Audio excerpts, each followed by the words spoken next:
Manila Broadcasting Company. DXTC 95.9, Radyo Natin FM of Manila Broadcasting Company, MBC Media Group is a proud member of the KBP, Kapisanan ng mga Broadcaster ng Pilipinas, in partnership with the Cotabato Institute of Technology, Foundation Incorporated, KITFI. Sa inyo na ang mga balitang ihahati ng Radyo Natin Balita. Mga maiinit, nagbabagat, makabuluhang mga balita sa Radyo Natin Balita. Mga balitang nakalap mula sa loob at labas ng ating bansa. Radyo Natin Balita.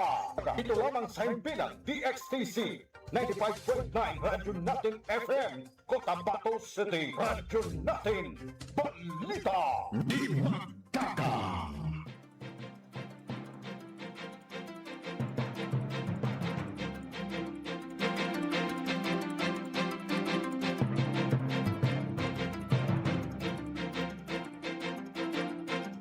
DXTC 95.9, Radyo Natin FM, Cotabato City is a proud member of the KBP, Kapisanan ng mga broadcaster ng Pilipinas of MBC Manila Broadcasting Company or Media Group. Itama po ang inyong mga orasan, ang oras sa buong kapuluan, 4 na minuto makalipas ang alas 7 ng umaga. Magandang umaga, Central Mindanao. Welcome aboard sa Radyo Natin Balita. Ngayon ay araw ng Friday, 19 sa buwan ng Hunyo 2026. Ika-4 sa buwan ng Muharram 1448 sa Islamic Hijra Calendar. Sa ngalan po ng aming butihing station manager sa aming admin officer KBP license, BCTR Sir PB Jawaril, at sa aming news head, Miss Noronisa Mamintal Kusin, at sa aming mga media technician, Sir Arturo Dumara, Sir Pelahio Dudong Humawan. Ako po ang inyong magkakasama sa loob ng kalahating minuto. Radyo Natin, Caroline Abbas. 5 minuto makalipas ang alas 7 ng umaga at ang oras na natin sa inyo ng Cotabato Institute of Technology Foundation Incorporated at ng Al Rais Ventures Corporation nasa pamahala ni Manager Abidin E. Ali at ng Green Pharmacy para sa mga preskong gamot. Hanapin lamang ang Green Pharmacy na makikita sa tapat lamang ng People's Palace, Sinswat Avenue, Cotabato City. At also hatid sa inyo ng Ministry of Labor and Employment or MOLIBARM sa pamahala ni Minister Dato Muslim N.G. Sema at sa kanilang Director General.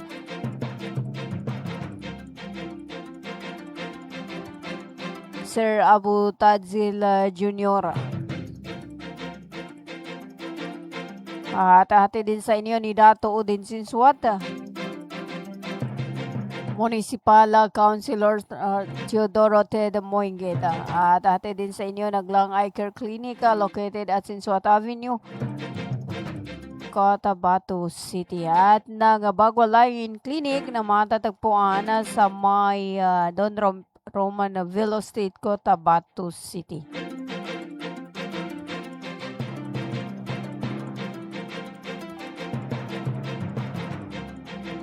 Itama po ang inyong mga orasan, ang oras sa buong kapuluan. 6 na minuto makalipas ang alas 7 ng umaga at bago natin dakuan ang ating mga balita.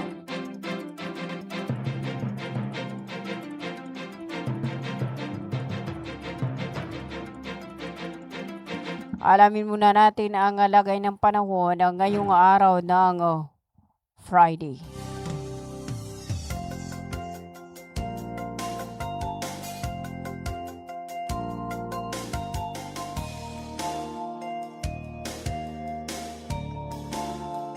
Ang ating ulat panahon ay nihatid sa inyo ng Ministry of Science and Technology or MOST BARM Cotabato City Field Office sa pamahala ni MP Minister Bailing Ismantawil at sa buong suporta ni BARM Chief Minister Honorable Abdurrauf Imakakuwa.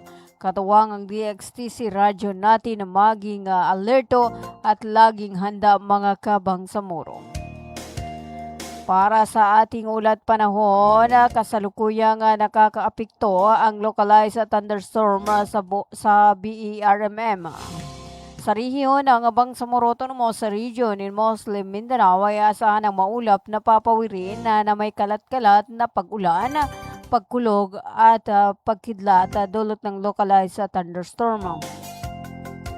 Posible ang pagbaha at pagguho ng lupa dulot ng katamtaman hanggang sa malalakas or malakas na buhos ng ulan. Sumikat ang araw kanina alas 5:28 ng umaga at lulubog si Haring Araw mamaya alas 6:01 ng hapon. Samantala ang ating heat index ay nasa 40 degrees Celsius. At yan ang ating ulat panahon mula sa DOST Pag-asa Cotabato. At ang ating ulat panahon ay inihatid sa inyo ng Ministry of Science and Technology or MOST BARM Cotabato City Fault Office sa pamahala ni MP Minister Bailing Ismantawil at sa buong suporta ni BARM Chief Minister Honorable Abdurauf Imakakua. Katuwang ang DXTC radyo natin na maging alerto at laging handa mga kabang sa Moro.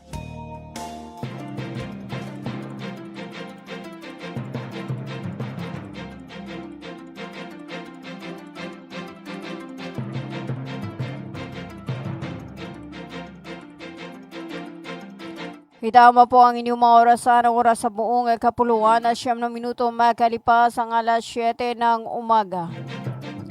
Para sa ating pangunang balita, nagtipon ang mga kinatawanan mula sa iba't ibang ahensya at sektor sa BERMM noong araw ng Merkoles para sa isang roundtable diskusyon na inorganisa ng Philippine Center for Islam and Democracy, National Citizen Movement for a Free Election or NAMFREL at Bangsamoro Transition Authority, BTA Deputy Floor Leader MP Attorney Suharto Ting M. Ambuluto. Layunin ang pagpupulong na talakayin at tugunan ang mga isyu ng korupsyon, political dynasties at mga reforma sa eleksyon upang mapatibay ang demokratikong pamamahala at integridad ng halalan sa rehiyon. Tinalakay ang malalim na ugnayan ng konsentrasyon ng kapangyarihan, kahinaan sa pananagutan at epekto nito sa otonomiya. Ipinaliwanag ni Attorney Lloyd Tito Gia, co-founder of Democratic Insight Group, ang iba't ibang uri ng political dynasty at ang datos na nagpapatunay na laganap na impluensya nito habang binibigyang diin ang pangangailangan ng mas mahigpit na batas sa transparency at fiscal integrity alinsunod sa konstitusyon at Bangsamoro Organic Law. Binibigyang diin naman ni NAMFREL National Chairperson Angel Averia Jr. ang kahalagahan ng modernisasyon ng sistema ng eleksyon kabilang sa mga iminungkahing reforma, ang pagbabago sa Omnibus Election Code, pagpapatibay ng seguridad laban sa cyber threat at paglalagay ng malinaw na regulasyon para sa digital campaigning, online advertising at paglaban sa misinformation at deepfakes. Nagpasalamat naman si Attorney Ambuluto at ang mga nag-organize sa matagumpay na talakayan habang muling nananawagan sa pamumuno ni Attorney Salma Pera Rasul ng PCID para sa mga reformang magsisiguro ng pananagutan, katapatan at tiwala ng publiko, prosesong demokratiko ng BERMM.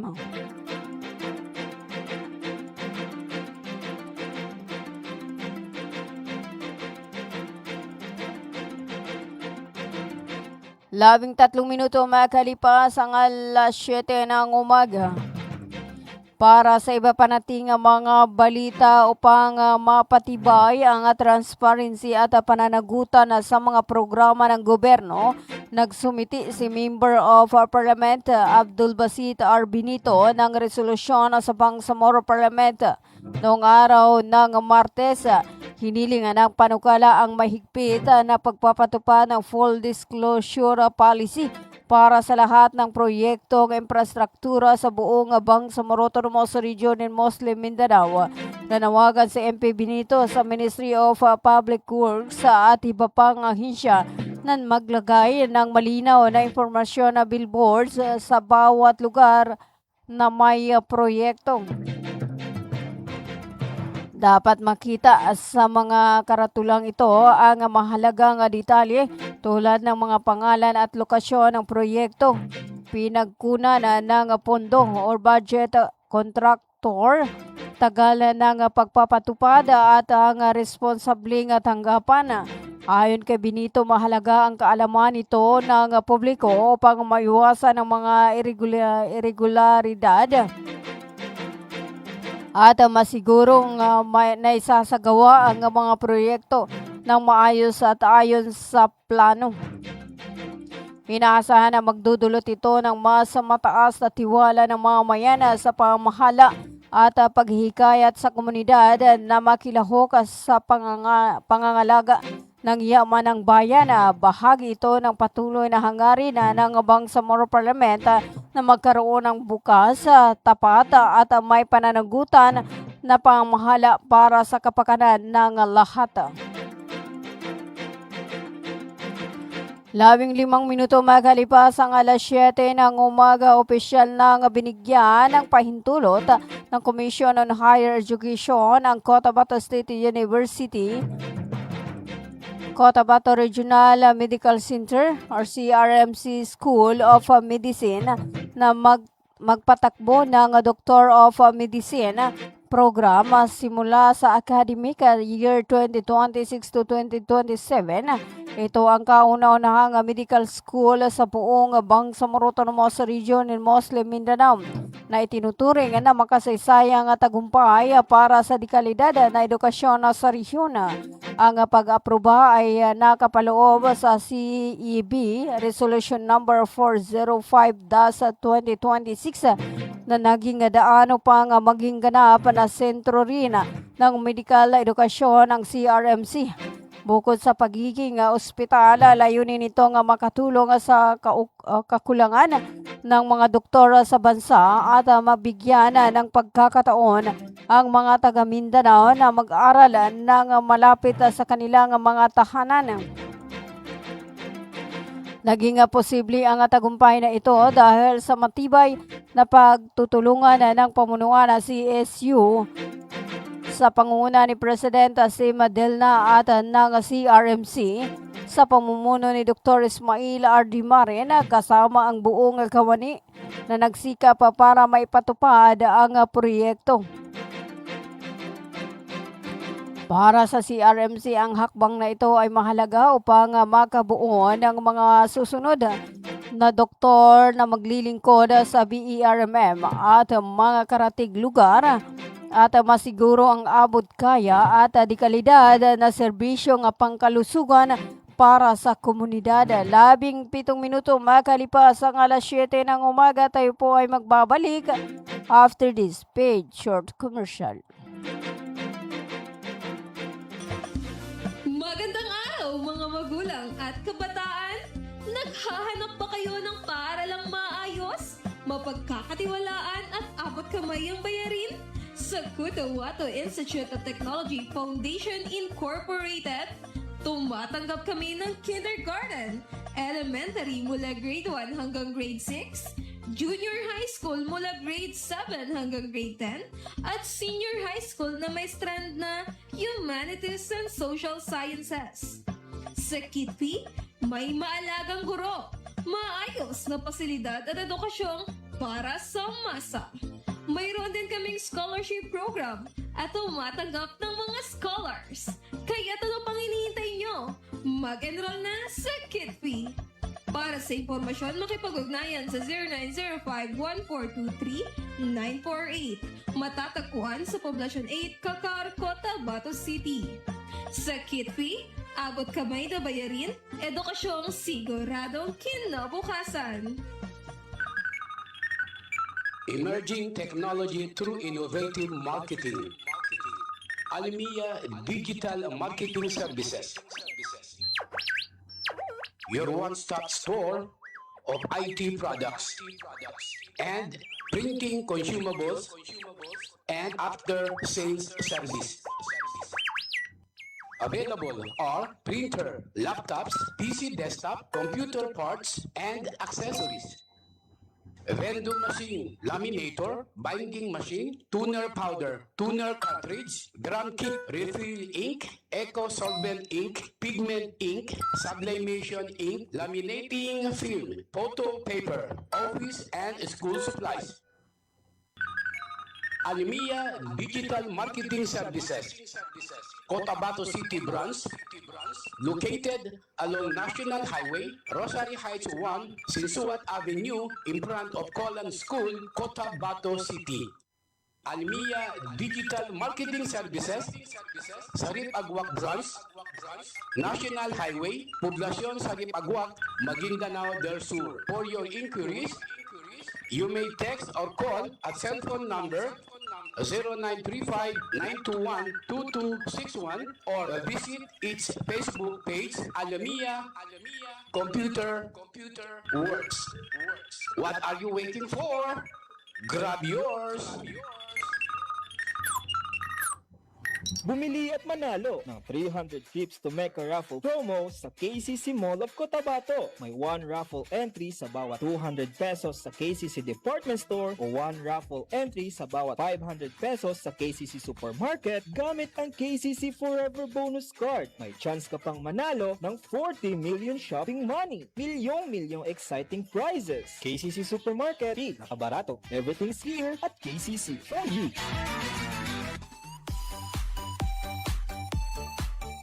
Hello mga mamis. Gusto nyo bang manganak sa dekalidad at libreng paanakan? Halina at puntahan ang Bagwa Lying-in Clinic. Libreng manganak at kasama na ang family planning. Kaya mga mamis, simulan na ang libreng pagpapacheck up. Dito lang yan sa Bagwa Lying-in Clinic. Open 24 hours at PhilHealth accredited. Narito ang kanilang mga services offered. Family planning, IUD insertion or removal, check-up, pill supply, condom supply, DMPA injection, referrals for bilateral ligation, BTL, natural family planning, NFP method, counseling, maternal and child health, physical exam, breast exam, pelvic exam, prenatal care, postnatal care, pap smear, well body care, immunization, breastfeeding, cord dressing, weight taking, safe, normal, spontaneous delivery, newborn screening. For other services, you may please contact our midwife at landline number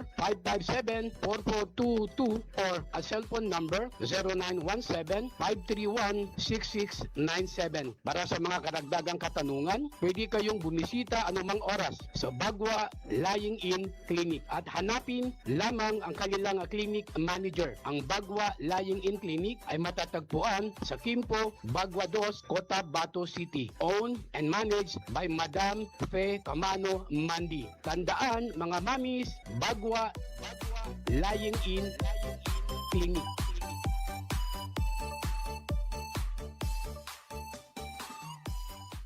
Libre po ang mga anak sa Bagwa Lying-in Clinic. Kinakailangan lamang po ang updated na PhilHealth. Maraming salamat. Bay, siya kapan? Why, Bapa, nana ko din. Bapa. Bagi kako sa walay na nakinog ko adan ini balita yani mana na pagsikap sa mata na narinyang ko ged kasaki na bahas ka pangingili ko di ako pagkabate sa Quran kadi ko gede sa mapya nakiog ko na makele kupon sa mga laga ang mga manisan. Ano natabuhan bapa? Kaadin na katawang ko. Namba patalunong ka na mapiyay ka-check upin. Do kumpleto sila sa mga gamit sa ka-check up sa mata. Surlang Eye Care Clinic. Matunong kayo ito ba bapa? Maya ba sa pagkambitya tanan na mapakay at daun kasaki kabawangan ko naman. Luka buanga sa Malaka na Gutierrez Avenue, Dusin Suat Avenue, Cotabato City. Ala inshallah na nalmo ko. Namaguda sukal nalmo ko kando makere ko pa. Mga pagali nami, mga pakat nami, mubangili kano sa mapeka check-up nin sa mata, undo kompleto yung mga gamit nin, naangay kano sa Glang Eye Care Clinic, matun sa Malaka na Gutierrez Avenue, Dusin Suat Avenue, Cotabato City. Mapakaya tamawag kano sa cellphone number nilan 0966-024-6066. Kano email ad nilan glangacc@yahoo.com. Angay kano dun sa Glang Eye Care Clinic. Glang Eye Care Clinic. Inihahandog ng Ministry of Labor and Employment, BARMM, sa pamamagitan ng Bureau of Employment, Promotion and Welfare. Mole Job Portal project na binuo para sa mga aplikanteng naghahanap ng trabaho at mga pribadong establishmento, kumpanya at recruitment agencies na nangangailangan ng mga trabahante. Libre. Madali. Ligtas gamitin para sa mga job seekers at employers. Narito ang iilan sa features at function ng online platform system na ito.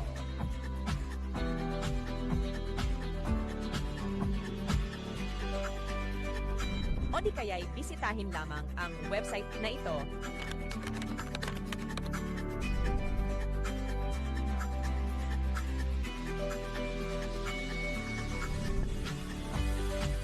O maaari din i-scan ang QR code sa larawan. Para sa karagdagang impormasyon, bisitahin ang official website ng moleportal.h.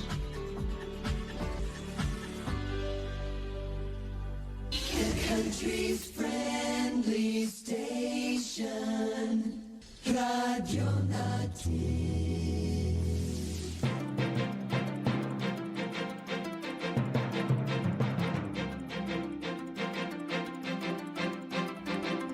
25 minuto makalipas ang alas 7 ng umaga at para sa iba pa nating mga balita, siyam na kawani ng Lana Transportation Office sa Region 13 o Caraga Region sa Mindanao ang naaresto sa isang entrapment operation sa Buena Vista, Agusan del Norte noong araw ng Huwebes.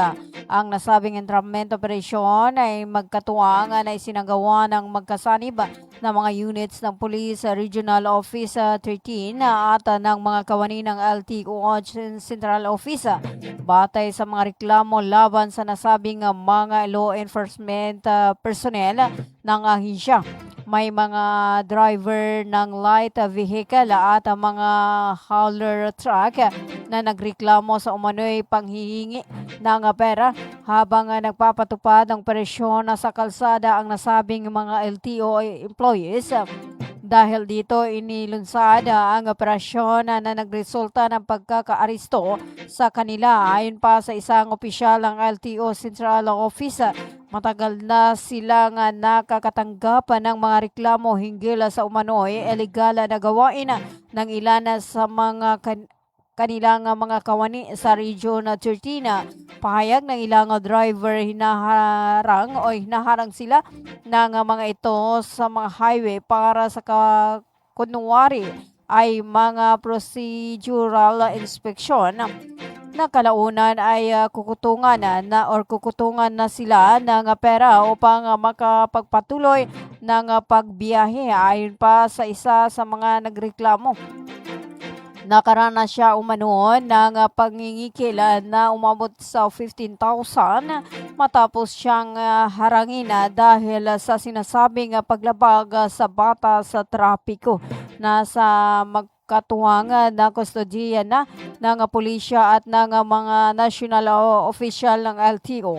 Ang siyam na mga kawani ng ahensya na naaresto sa isang entrenchment operasyon ng mga operatiba nga nagkukunwari nga may mga sasakyan, may kakulangan na ang mga papeles na kanilang hiningian ng pera na siyang dahilan ng kanilang agarang pagkaaresto. 28 minuto makalipas ang alas 7 ng umaga. Para sa iba pa nating mga balita, nagsagawa ng mga hakbang ang mga mambabatas sa Bangsamoro Autonomous Region in Muslim Mindanao para itulak ang mga konkretong reforma sa edukasyon matapos ang joint oversight hearing na tumalakay sa Learning Recovery Program transition ng workforce at resulta ng pagsusuri sa sektor ng edukasyon. Ayon sa mga miyembro ng Bangsamoro Transition Authority or BTA, ilang issue at hamon sa Ministry of Basic Higher and Technical Education ang kanilang binibigyang diin sa public hearing noong araw ng Miyerkules sa joint hearing ng BTA Committee on Basic Higher and Technical Education at Committee on Finance, Budget and Management at tinalakay ang mga pangunahing problema at kinakailangang interbensyon para mapabuti ang kanilang edukasyon sa BERMM. Binanggita ng mga mambabatas ang ulat na Second Congressional Commission on Education na nagsasabing kailangang bigyang pansin ang nutrition, early childhood care and development, learning recovery at foundational literacy. Ayon sa ulat, may 34.3% stunting rate sa BARM, 16.9% anemia prevalence, at 48.2% household food insecurity, mga salika na nakakaapekto sa kakayahan ng mga bata sa pag-aaral. Inipresenta ng MBHT ang mga programang ito kabilang ang bawat bata sa Bangsamoro ay bumabasa at bumibilang, isang literacy at numeracy recovery initiative para sa pag-aangat ng foundational learning outcomes. Binunyag din ng isang mambabatas na humigit kumulang 30,000 na guro na may higit 6 na taon ng serbisyo ang wala pa ring appointment papers, kaya nananatiling hindi tiyak ang kanilang employment status.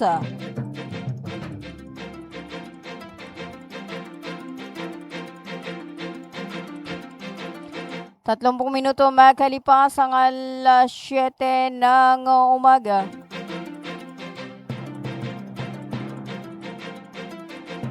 Para sa iba pa nating mga balita, sinabi ng Ombudsman Jesus Crispin Remulla na hindi sapat ang investigasyon at pag-uusig lamang sa mga sangkot sa korupsyon at dapat itong samahan ng malawakang reforma sa sistema ng pamahalaan.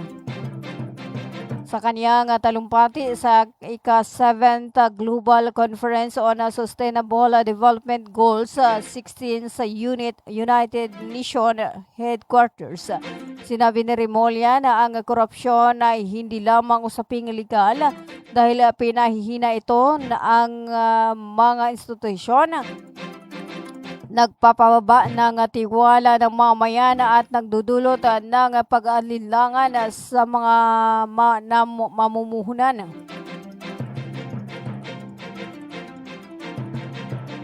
Ayon sa Ombudsman, mahalagang suriin hindi lamang ang mga taong sangkot, kundi pati ang sistema nga nagbibigay daan sa korupsyon, kabilang sa mga hakbang na ginagawa ng kanyang tanggapan ang pagpapalakas ng prevensyon na measure, pagpapabuti ng mga proseso, digital transformation at pakikipagtulungan sa iba pang ahensya at international institusyon.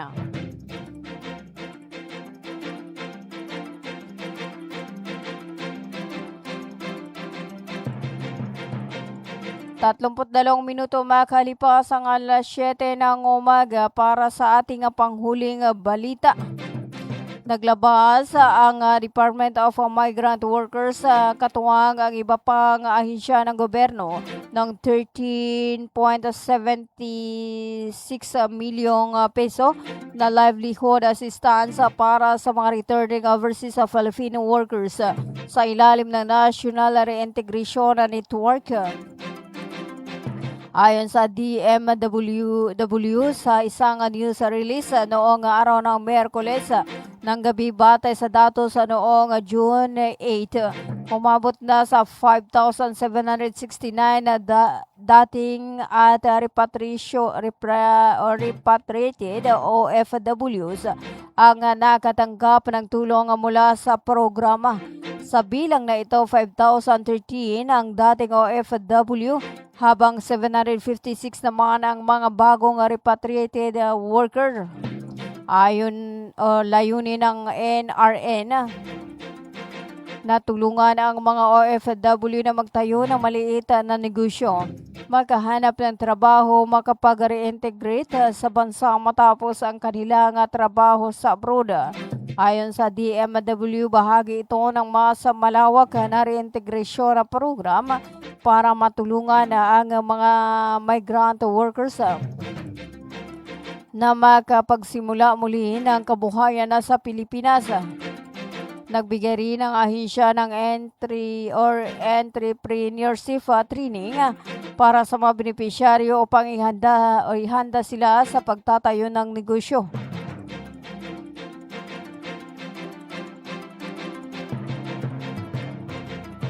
Sa kabuuan, umabot na sa 28,361 na serbisyo ang naipagkaloob ng DMW, kabilang ang job referrals, training butchers, scholarship at welfare support. May 2,467 ang natulungan sa job matching, habang daang-daang kumpanya at recruitment agencies ang lumahok sa programa. 35 minuto makalipas ang alas 7 ng umaga. At yan na po ang kabuuan ng ating radyo natin na balita. Ngayon ay araw ng Friday, ikalabing siyam sa buwan ng Hunyo 2026. Ika-4 sa buwan ng Muharram 1448 sa Islamic Hijra Calendar. At bago ho tayo magpaalam, hello po kay Ma'am Simbay Adam, Ma'am Salam dyan. Marami kaming nakikinig ngayong araw from Takurong City. Ayan, miss you po. At hello kay Tristan White Vigulay. Good morning, Ma'am Caroline. Or Ma'am Carol. Yan, salamat po sa panunood at sa ating mga avid listener. Ngayon ay araw ng Friday. At hello po sa ating mga avid listeners dyan sa may Lugay-Lugay area, Tolodasan family and Lumna family. 36 na minuto makalipas ang alas 7 ng umaga.